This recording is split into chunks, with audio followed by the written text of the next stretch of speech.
अवधूत चिंतन श्री गुरुदेव दत्त श्री स्वामी समर्थ. तुम्हा सर्वांचं आपल्या चॅनलमध्ये खूप खूप स्वागत करते आणि आजच्या या नवीन व्हिडिओला सुरुवात करते. गणपती बाप्पा मोरया, मंगलमूर्ती मोरया. बाप्पांच्या कृपेने तुमच्या सर्व इच्छा मनोकामना पूर्ण हो. आज मार्गशीर्ष महिन्यातील संकष्ट चतुर्थी आहे. बघा, प्रत्येक तिथीला विशेष असे महत्त्व असते. त्यात कृष्ण पक्षाच्या चतुर्थी तिथीला विशेष महत्त्व आहे. या दिवशी संकष्ट चतुर्थी साजरी केली जाते. 18 डिसेंबर म्हणजेच आज संकष्ट चतुर्थी आहे आणि सर्वात महत्त्वाची गोष्ट म्हणजे ही वर्षातील सर्वात शेवटची संकष्ट चतुर्थी असून ही बुधवारी आलेली आहे आणि बुधवार हा दिवस गणपतीची पूजा अर्चा करण्यासाठी विशेष असा मानला जातो. धार्मिक मान्यतेनुसार संकष्ट चतुर्थीला पूजा केल्याने जीवनातील सर्व अडचणी दूर होतात, तसेच जीवनामध्ये सुख समृद्धी नांदते. तसेच गणपतीच्या कृपेने रखडलेली सर्व कामे मार्गी लागतात. सर्व प्रकारच्या कष्टांपासून मुक्तता मिळते. आता ही चतुर्थी तिथी 18 डिसेंबरला म्हणजेच आज बुधवारी सकाळी 10:06 सुरू होणार आहे, तर 19 डिसेंबरला सकाळी 10:02 समाप्ती होणार आहे. चतुर्थीला चंद्रोदयाचे महत्त्व असल्याने आपल्याला संकष्ट चतुर्थीचे व्रत हे 18 डिसेंबरलाच करायचे आहे. आता या दिवशी आपल्याला काही उपाय करायचे आहेत. अगदी आपण उपवास करत असाल, व्रत करत असाल किंवा नसाल तरी पण हे उपाय आपण नक्कीच करू शकता. भरपूर वेळा बघा, आपल्या आयुष्यामध्ये अनेक अडचणी, अडथळे, संकटे येत असतात आणि ते काही संपायचं नाव घेत नाहीत. आता संकट येणार नाहीत असं तर होणार नाही, पण आपण असे काही उपाय वगैरे करू नये ना, त्या संकटांवरती मात नक्कीच करू शकतो. बघा, बऱ्याच वेळा आपण खूप मेहनत वगैरे घेत असतो, पण मेहनतीचे फळ देखील आपल्याला पाहिजे तसे मिळत नसते.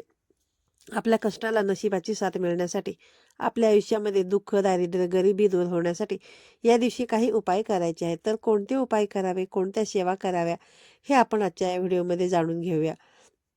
तुम्ही जर तत्पूर्वी चॅनलवरती नवीन असाल तर चॅनलला नक्की सबस्क्राईब करा आणि असेच नवनवीन आणि माहितीपूर्ण व्हिडिओ पाहण्यासाठी बेल आयकॉनला देखील क्लिक करा, जेणेकरून यापुढे येणारे सर्व नवीन व्हिडिओचे नोटिफिकेशन जे आहे तर ते तुम्हाला मिळेल आणि तुमचा एकही व्हिडिओ मिस होणार नाही. तत्पूर्वी कमेंटमध्ये श्री स्वामी समर्थ किंवा ओम गम गणपती लिहायला विसरू नका. संकष्ट चतुर्थीच्या दिवशी आपण सकाळी लवकर उठायचं आहे. अगदी तुम्ही ब्रह्ममुहूर्तावरती उठलं तरी देखील चालेल. ब्रह्ममुहूर्तावरती आपण जी काही पूजा करतो, सेवा करतो, त्या सेवेचे फळ हे आपल्याला कित्येक पटीने मिळत असते. कारण की त्या वेळेमध्ये वातावरणामध्ये देखील शांतता असते आणि आपले मन देखील शांत असते आणि आपले लक्ष जे आहे तर ते पूजेमध्ये लागत असते. आता या दिवशी आपल्याला गणपती बाप्पांची विधिवत पूजा करायची आहे. मग प्रत्येकाच्या घरामध्ये गणपती बाप्पांची छोटी का होईना मूर्ती असतेच. प्रथम आपण देवघरामध्ये एक दिवा प्रज्वलित करायचा आहे. शुद्ध तुपाचा दिवा किंवा तिळाच्या तेलाचा, मोहरीच्या तेलाचा निकाल दिवा तुम्ही प्रज्वलित करू शकता. दिवा प्रज्वलित झाल्यानंतर आपल्याला गणपती बाप्पांना अभिषेक करायचा आहे. अभिषेक करत असताना प्रथम शुद्ध जलाने, त्यानंतर पंचामृताने अभिषेक करावा. तसेच ओम गम गणपते नमः, ओम गम गणपते नमः या मंत्राचा जप करत करत अभिषेक जो आहे तर तो करायचा आहे. अभिषेक करून झाल्यानंतर त्याच्यातलं जे काही अभिषेकाचं पाणी राहील ते तीर्थ म्हणून आपण सर्वांनी ग्रहण करायचं आहे. आपल्या मुलांना देखील ते ग्रहण करायला द्यायचं आहे. यामुळे बाप्पांची कृपा ही आपल्यावरती होत असते. तसेच बाप्पांची मूर्ती जी आहे ती स्वच्छ पुसून घ्यायची आहे. त्यानंतर बाप्पांना ज्या काही वस्तू प्रिय आहेत, ज्यामध्ये बघा तुम्ही अर्पण करू शकता, त्याच्यामध्ये जास्वंदीचं फूल आलं, गुळ खोबऱ्याचा नैवेद्य आला, दुर्वा झाल्या. दुर्वामध्ये तुम्ही 21 दुर्वांची जोडी अर्पण करू शकता, मोदक अर्पण करू शकता. या सर्व वस्तू आपण बाप्पाला अर्पण करू शकतो. यानंतर आपल्याला एक उपाय करायचा. आता हा उपाय करण्यासाठी आपल्याला मसूर डाळ घ्यायची आहे. प्रत्येकाच्याच घरामध्ये बघा मसूर डाळ ही असतेच. आता आपण एक ताट घ्यायचं आहे. ताट किंवा प्लास्टिकचं ताट घेऊ शकता तुम्ही.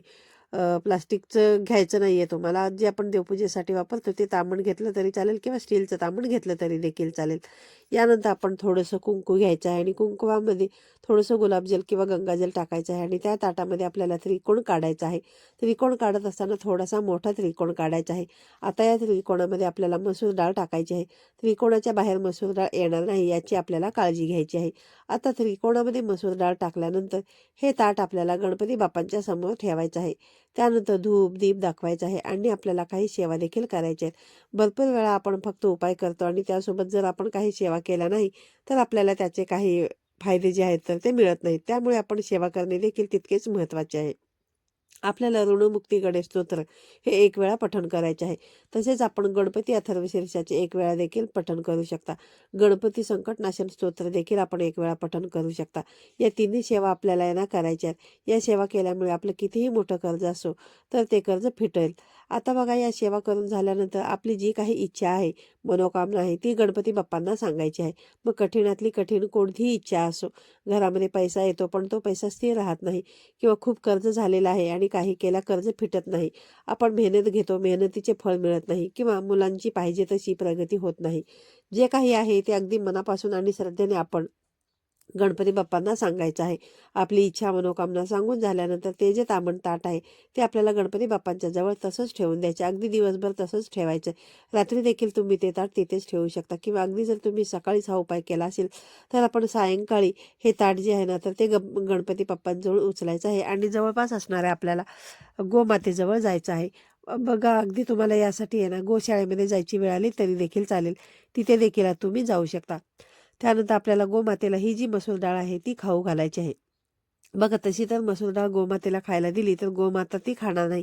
यासाठी आपण एक चपाती बनवायची आहे आणि चपातीवरती थोडासा गूळ पसरवायचा आहे आणि त्यामध्ये ही मसूर डाळ जी आहे तर ती टाकायची आहे. त्यानंतर या चपातीचा रोल बनवा, किंवा मग ही चपाती तशीच गोमातेला खायला दिली तरी देखील चालेल. आता गोमातेला बघा, चपाती हातातून देण्याचा तुम्ही प्रयत्न करा. गोमातेने बघा, जर तुमचा हात चाटला तर तुमचं दुर्भाग्य दूर होऊन तुम्हाला सौभाग्य प्राप्त होत असतं. आणि असे जर करणे शक्य नसेल तर तुम्ही लांबून देखील गोमातेला चपाती खायला देऊ शकता. पृथ्वीवरील कोणत्याही भुकेलेल्या आणि तहानलेल्या प्राण्याला अन्न आणि पाणी देणे हे महान पुण्यकर्म आहे. मात्र गायीला जर खायला दिले तर पुण्यासह अनेक फायदे आपल्याला मिळत असतात. आपल्या सर्वांनाच माहिती आहे की हिंदू धर्मामध्ये गाईला अत्यंत पूजनीय मानलं जातं. मातेचा दर्जा गाईला दिलेला आहे. मान्यतेनुसार गाईच्या पोटामध्ये 33 कोटी देवी देवतांचा वास असतो. ज्याचा सरळ अर्थ असा आहे की गाईला भाकरी चपाती देऊन तुम्ही 33 कोटी देवी देवतांचे जे आहे ते आशीर्वाद घेत आहात. गाईला भाकरी दिल्याने कुटुंबातील अनेक दुःख आणि वेदना दूर होतात. घरामध्ये देखील सुख समृद्धी येत असते. आता आपण गोमातेला ही चपाती खाऊ घालायची आहे. आता आपल्याकडे बघा, जर 3 केळी असतील तर 3 केळी देखील तुम्ही गाईला खाऊ घालू शकता. प्रथम तुम्हाला गोमातेच्या पायावरती पाणी टाकायचं आहे. गोमातेला तुम्हाला हळदी कुंकू लावायचं आहे. त्यानंतर गाईला तुम्हाला ओवाळून घ्यायचं आहे आणि त्यानंतर ही जी चपाती आहे ती तुम्हाला खाऊ घालायची आहे. ही चपाती खाऊ घातल्यानंतर गोमातेच्या आपल्याला 3 प्रदक्षिणा करायच्या आहेत.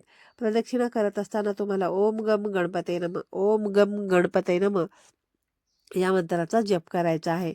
आपण बघा, असं कंटिन्यू जप करायचं आहे. त्यानंतर गायीच्या डोळ्यामध्ये बघून आपण आपली इच्छा मनोकामना गोमातेकडे मागायची आहे. मग कठीणातली कठीण कोणतीही इच्छा असो.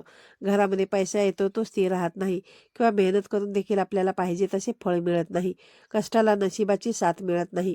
जे काही आहे ते मनापासून आणि श्रद्धेने आपण गोमातेजवळ व्यक्त करायचे आहे. त्यानंतर गोमातेच्या पायाखाली माती, आपण बघा, जी माती असते ती आपल्या कपाळाला लावायची आहे. आपल्या मुलांच्या कपाळाला देखील ही माती लावायची आहे. यामुळे आपल्या आयुष्यातील अडचणी, संकट, दुःख हे नक्कीच दूर होण्यास मदत होते. आता हा उपाय केल्यानंतर आपण बघा डायरेक्ट घरी यायचं आहे. मध्ये कुठेही थांबायचं नाही. कारण जर आपण मध्ये कुठे थांबलो तर आपण जी काही सेवा केली, जो काही उपाय केला ना, तर ती सेवा जी आहे ती फलदायी ठरत नाही. तसेच या दिवशी आपण आणखीन देखील काही छोटे छोटे उपाय करायचे आहेत. जसे की बघा, ज्यामुळे आपल्या आयुष्यातील दुःख नक्कीच कमी होतील. आपलं वैवाहिक जीवन सुखी राहावं, घरामध्ये आपल्या आनंद, सुख, समृद्धी असावी, यासाठी आपण या दिवशी थोडीशी हळद घ्यायची आहे. त्यामध्ये तुम्हाला गाईचं थोडंसं शुद्ध तूप टाकायचं आहे आणि हे एकत्र मिसळून याचा तिलक जो आहे तर तो गणपती बाप्पांच्या कपाळावरती लावायचा आहे. कपाळावरती लावत असताना तुम्हाला ओम गम गणपते नमः, ओम गम गणपते नमः या मंत्राचा 11 वेळेला जप करायचा आहे. आता टिळा लावायचा आहे आणि त्यावरती थोड्याशा अखंड अक्षता देखील तुम्हाला लावायच्या आहेत. यामुळे आपली कितीही कठीण इच्छा असो ती लवकरात लवकर पूर्ण होते. टिळा लावून झाल्यानंतर आपली इच्छा बाप्पाला सांगायची आहे. त्यानंतर आपला डावा हात आपल्या छातीवरती ठेवायचा आहे आणि आपला उजवा जो हात आहे तो गणपती बाप्पांच्या कानावरती लावायचा आहे. त्यानंतर ओम नमः शिवाय म्हणायचं आहे आणि मग आपली इच्छा सांगायची आहे. आता ओम नमः शिवाय हा भगवान भोलेनाथांचा मंत्र आहे आणि भगवान भोलेनाथांचा आदेश हे भगवान श्री गणेश